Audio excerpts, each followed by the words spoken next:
Querido amigo Paulinho, boa pessoa, meu nome é Cícera Ribeiro. Hoje eu quero contar essa história que é dessa gente boa do Nordeste e mais gente boa ainda porque eu vou falar de Dona Madalena, minha mãe. Ei, Dona Madalena, minha mãe amada. Minha mãe que conta que logo depois da morte do padre Cícero, você já observou que meu nome é Cícera, né, Paulinho? Pois bem, então a mãe me conta que logo que morreu o padre Cícero, ele andou pelos sertões fazendo milagres. Isso depois dele morto. E a minha mãe não é mulher para mentir, Dona Madalena não, de jeito nenhum. Eu vou contar para vocês essa história e vocês vão ficar impressionados. Prestem atenção.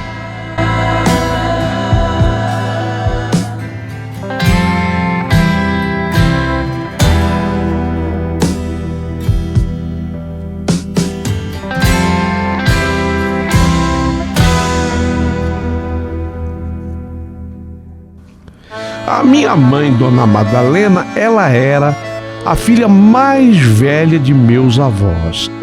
Ela não tinha irmãos ainda quando esse fato aconteceu. Ela era pequena, minha mãe. Volta mais ou menos de uns 2 anos de idade. A mamãe nem andava ainda, porque as crianças daquela época, a mamãe explica. Não, filha, as crianças não andavam antes de 2 aninhos de jeito nenhum. Devido à desnutrição, à falta de cuidado médico, não andava. Inclusive, a criança demorava dias para abrir os olhos. Era depois do 7º dia de nascimento que uma criança abria os olhinhos, às vezes até mais do que isso. E para andar era uma dificuldade, assim como para falar também. Eu tinha meus 2 aninhos e não andava ainda. Então a minha mãe, ela era uma criança fraca porque havia faltado a nutrição no momento ideal, no momento certo. E não era só a nutrição dela, já tinha faltado a nutrição para o pai dela, para a mãe dela. Deu para entender? É por isso que muito nordestino é baixinho. Às vezes está na genética que o sujeito pudesse ser alto, mas a falta de alimentação não permitia que ele se desenvolvesse, que ele crescesse o bastante. Então a minha mãe, além de tudo, tinha ainda a cabeça cheia de feridas que não saravam nunca.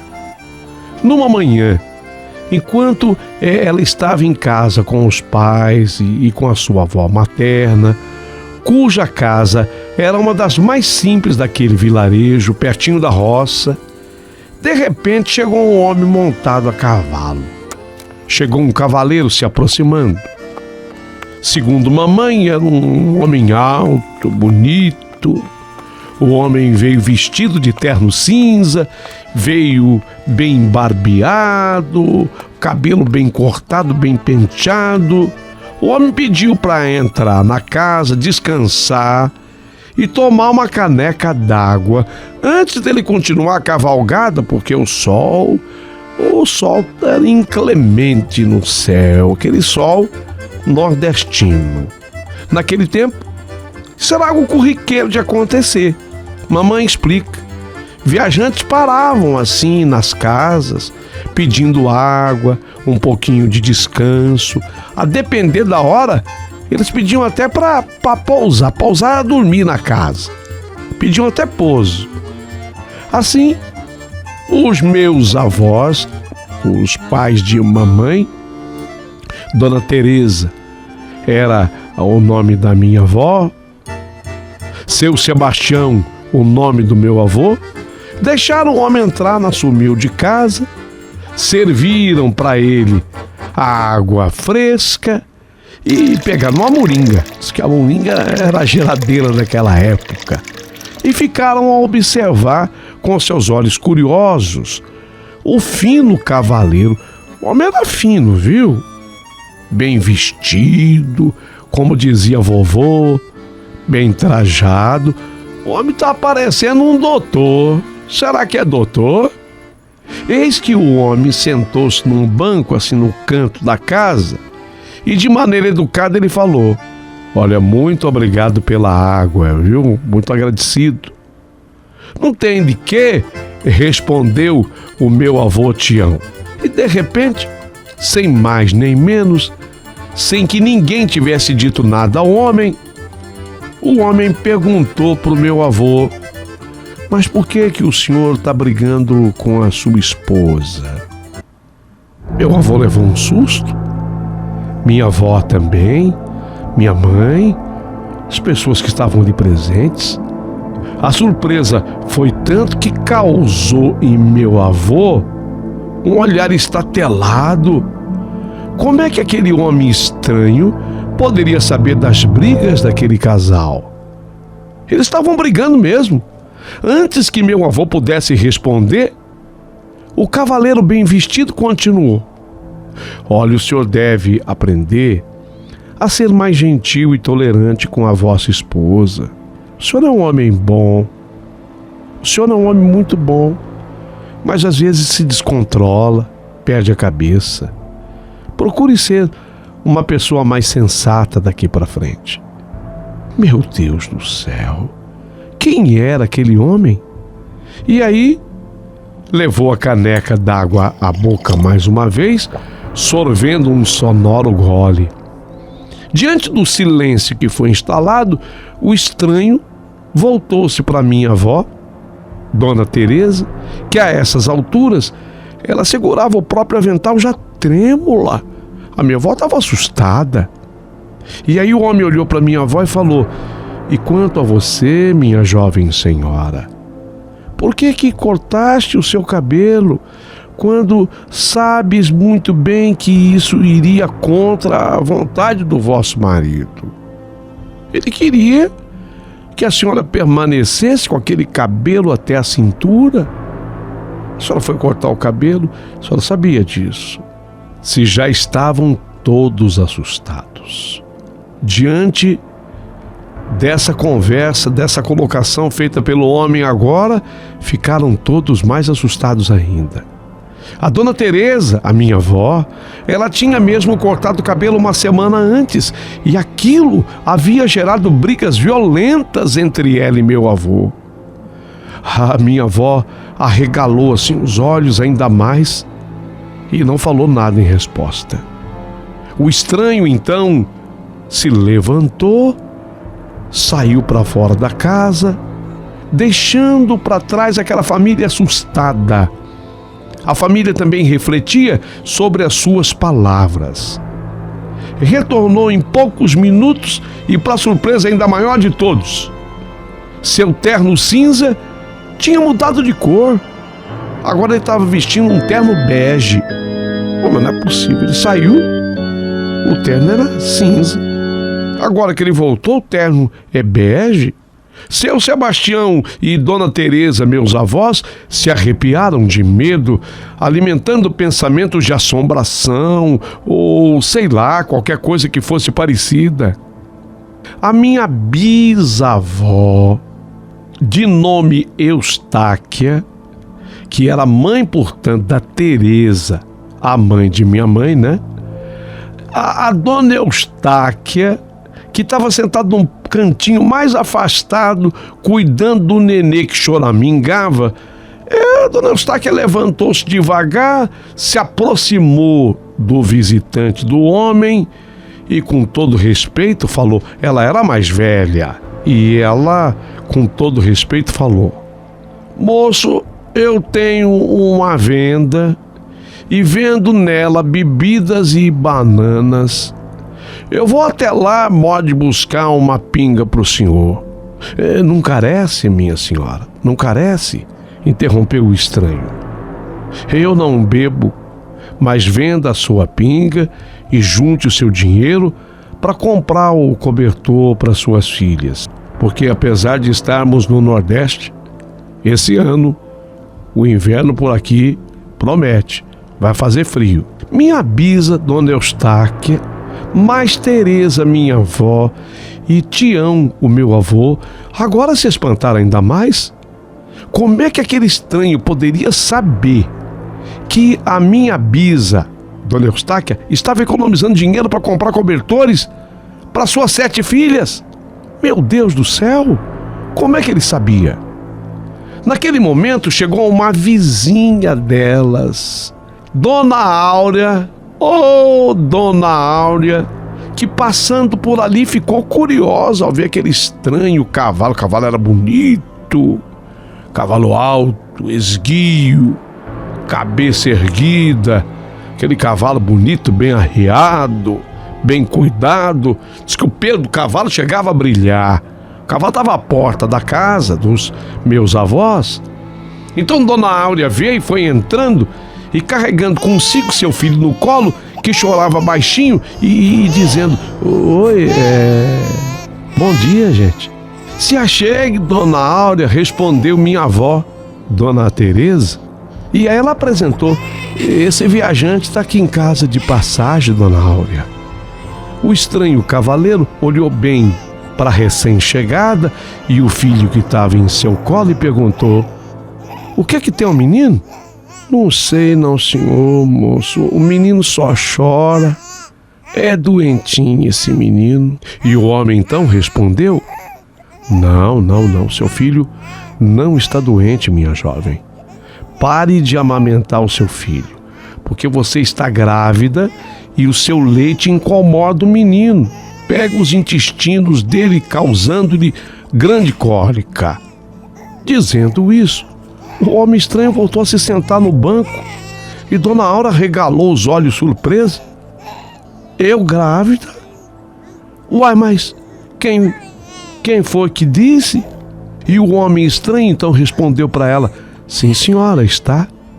Confirmou o estranho com naturalidade. A Dona Áurea, ela nem deu mais conversa aos presentes. Dona Áurea ficou assim, tão assustada e surpresa que ela saiu da casa dos meus avós confusa. O homem ainda ficou ali sentado por um tempo, tomando um pouquinho mais da sua água. Voltou a sair, deu água a seu animal, o cavalo que estava lá fora ao sol. Retornou para dentro de casa vestindo agora um terno verde. Não é possível não. Chegou, o terno era cinza. Saiu, voltou, o terno era bege. E agora o terno é verde? Cada vez que ele se ausentava das vistas, ele reaparecia vestido com um terno de cor diferente. E para espanto ainda maior da família que acolhia o homem, estava todo mundo impressionado. Olha, em pouco tempo, aquela notícia se espalhou pelo vilarejo e as pessoas vieram à casa de Tião, meu avô, de Dona Teresa, minha avó, curiosos por conhecer o estranho.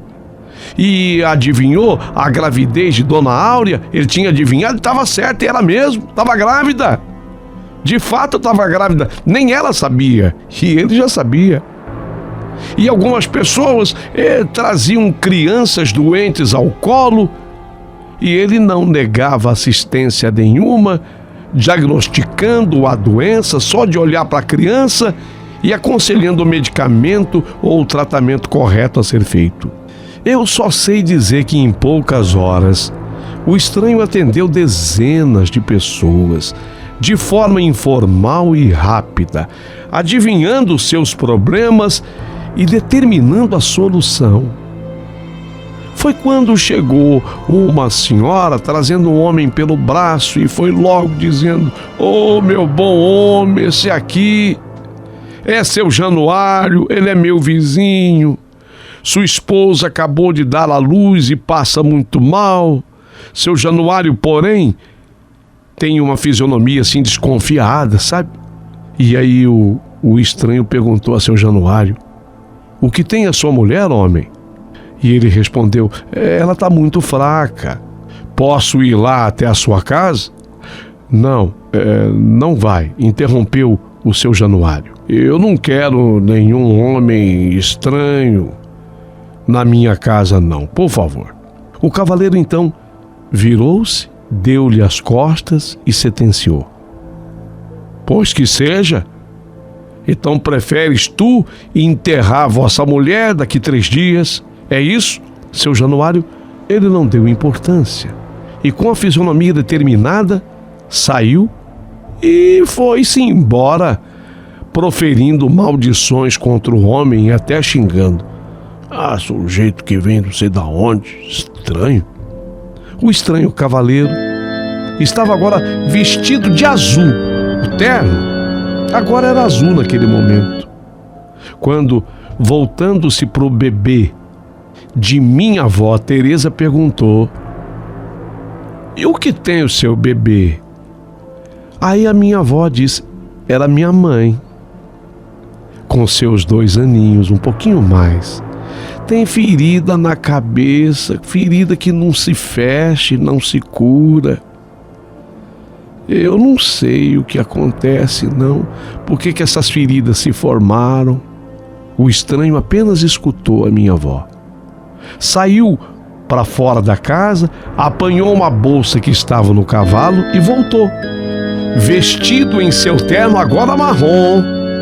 Abriu a bolsa, tirou de dentro uma seringa de borracha, aproximou-se do bebê que estava no colo da minha avó Teresa e com aquela seringa ele borrifou ar sobre as feridas, algumas abertas e cheias de pus. E aí ele disse: olha, daqui 3 dias essa menina vai estar boa. Daqui 3 dias. Minha avó Teresa abriu na hora um sorriso de agradecimento. Ela estava sem palavras. Foi quando o estranho anunciou: bem, vocês me desculpem, mas agora eu vou me embora. Minha bisa, dona Eustáquia, vencendo o medo, perguntou assim tímida: ô moço, por favor, o senhor veio aqui pedindo água para matar a sua sede, mas acabou adivinhando os nossos problemas todos e acabou trazendo também conforto com as suas palavras e dando conselhos valiosos a todos. Só poderia, pelo menos, dizer o seu nome, por gentileza. O seu nome, moço. O cavaleiro misterioso mostrou sua mão direita e o anel dourado com uma pedra vermelha. Essa pedra e esse anel estavam no seu dedo anular. E aí o homem falou: tu saberás quem sou quando avistares esse anel na mão de um padre. Dizendo isso, o estranho apanhou seus pertences, se despediu, saiu, montou no seu cavalo, saiu a galopes curtos, sumindo na paisagem árida do sertão nordestino, enquanto aquela poeira ameaçava subir, mas no que subiu já caiu logo. O homem desapareceu.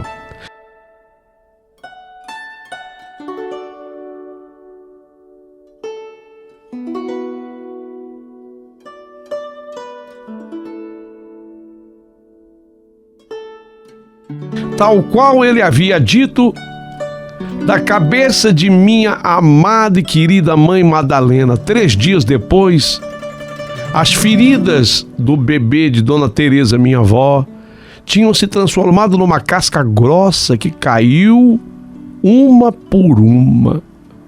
Caiu como uma cuia, deixando o couro cabeludo com a pele novinha, lisa e rosada, pronta para o cabelo novo nascer. E o cabelo novo veio com força, veio bonito, veio vistoso.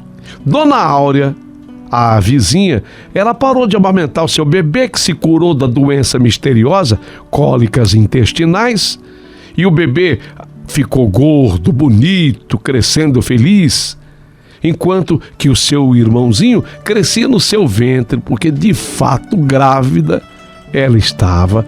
O homem acertou.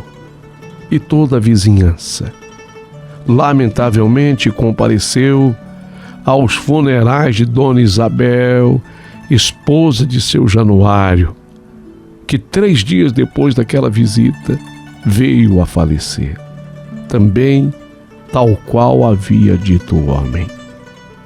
e todos, de uma forma ou de outra, confirmaram as predições do estranho cavaleiro. Minha avó, Dona Teresa, com a minha bisa, Dona Eustáquia, passaram a ir em todas as missas de todas as igrejas da região, procurando ávidas pelo misterioso anel na mão de um padre, mas nunca o viram pelo resto dos anos de suas vidas. Sabendo dos milagres que o santo padre Cícero fazia em todo o Nordeste, não tiveram dúvidas. É isso mesmo. Ô mãe, a senhora tem razão, mãe. Tem razão, senhora, mãe. Disse a minha avó para minha bisa. Aquele homem estranho que teve lá em casa e que trocava a cor do seu terno a cada minuto que ele saía de nossa presença, que adivinhava o que ia nos corações de todos, que aconselhou, que curou gente daquele pobre vilarejo. A senhora tem razão. Era o próprio Padre Cícero, o Santo Padre. Aquele bebê, a filha de Dona Teresa, cresceu para me contar essa história. Ela é a minha amada mãe, Dona Madalena.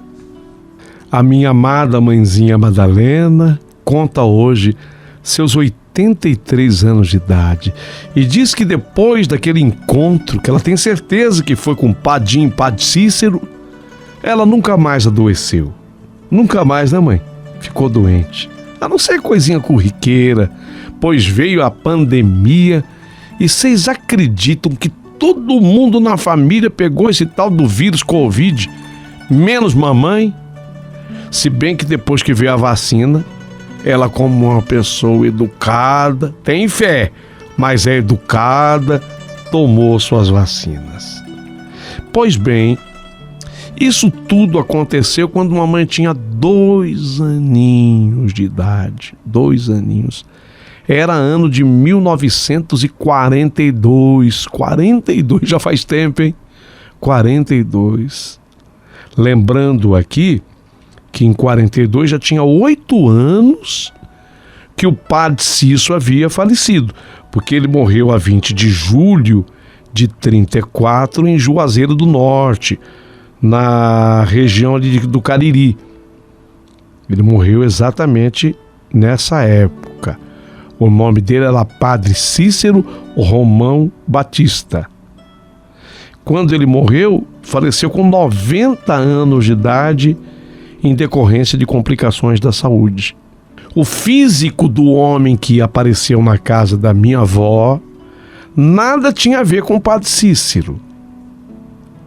Mas se diz que depois que a pessoa morre, ela ganha um corpo novinho em folha e fica muito bonito, fica lindo. Essa era a história que eu tinha para contar para vocês. E queria enquadrá-la, se possível, nas histórias da meia-noite que eu amo, adoro quando vocês contam. Antes de eu terminar a minha história, eu preciso contar algo interessante a respeito do sepultamento do Padre Cícero em 1934. De acordo com os historiadores, o cortejo fúnebre que marcou a despedida dos romeiros a Padre Cícero trouxe cerca de 60 mil pessoas à região do Cariri quando ele foi sepultado. 60 mil pessoas. A tradição mantém-se viva até os dias atuais, quando ocorre a tradicional missa do dia 20 de julho na Capela do Socorro.